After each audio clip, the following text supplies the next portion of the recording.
Hey parents, Merry Christmas. I have my Mickey ears on and I feel cute, so I curled my hair. I want to talk about something I thought about today. And if you were raised 70s, 80s, etc., like me, when we were little, I don't even know how old I was, but I walked to and from school, kindergarten, and then in the summertime we were always out. We had a nice little neighborhood and kids, and we were always hanging out, and I'd jump on my bike and ride all over the place, and I go to the library or my friend's house or my neighbor's house. We didn't. It's not like I was getting into trouble, but I knew I could go out and do my thing. Our parents always said, get out of the house, go outside and play," and so that's what we did. Went to my friends' houses, went to the neighborhood to get some Swedish fish. They had big Swedish fish back then, not these little ones. Candy store, and it was fun. We were always riding. I was at the library every week getting about 10 books, Judy Blume and this and that, and I had a good childhood. I was best thing is you'd run over to the field house and play games and do sports and things like that. It was cool. And this is what I wrote today. It's that invisible umbilical cord. It's unfortunate that we have morphed into electronic devices where parents have instant access to their kids. Years ago, moms and dads had no idea where we were at. We left the house, ran around, and did our own thing. They didn't follow us and map us out and install chips in us to find out if we were at a friend's house, the library, etc. But today we have ways we can keep track of our kids, their movements, and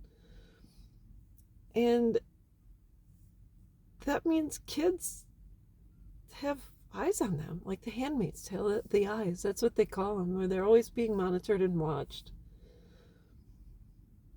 Kids today are deciding they are going to remove those chips. Just toss out those electronic devices, metaphorically speaking. They're disconnecting from their parents. They don't want us to know what they're doing 24/7.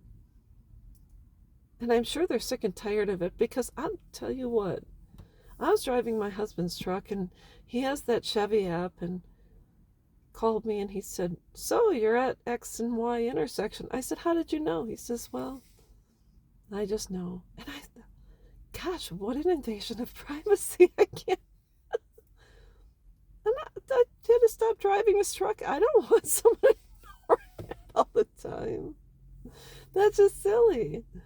I'll tell you something that happened a while ago, and I thought, holy cow. So I was at my sister's house. Now, my nieces and nephews are a few years younger than my daughters, and so times have changed. And my sister pulls her cell phone up, and she says, "Oh, I know exactly where my son is at." And he had to have been about 20 years old. So why would you know where he's at? "Well, I can track him, so I know where he's at all the time." I said, "Why? What the heck is that for?" And so parents today, there's an app. I don't even know what it's called, Find Me app or whatever.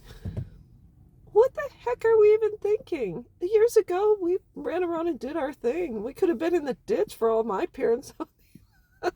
And maybe if we didn't show up for dinner, maybe they'd be concerned, but they'd call around and walk around the neighborhood and call friends and stuff.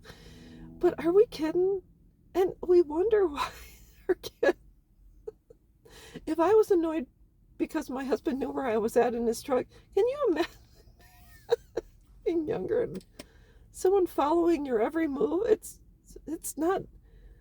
It's almost not natural, so to speak. So, anyways, that's what I wanted to say. I think that's why parents are struggling so much, is because within the last 10 years we have these devices and we can see where someone's at or get a hold of them and text them, and they don't respond in a certain amount of time. We get worried. Oh, what if something happened? Holy cow. I That's crazy. Even with my husband, he sends me a text in the morning, or I send him a text out to say have a good day, and that's it. Unless there's an emergency, I'm not going to call him or text him. He's at work. No way, Jose. So anyways, think about it. That's might be something you have to consider when your kids are in high school or when they move out. We gotta let them go. I That would drive me crazy if I was a kid. That's all I've got, and I'll be back.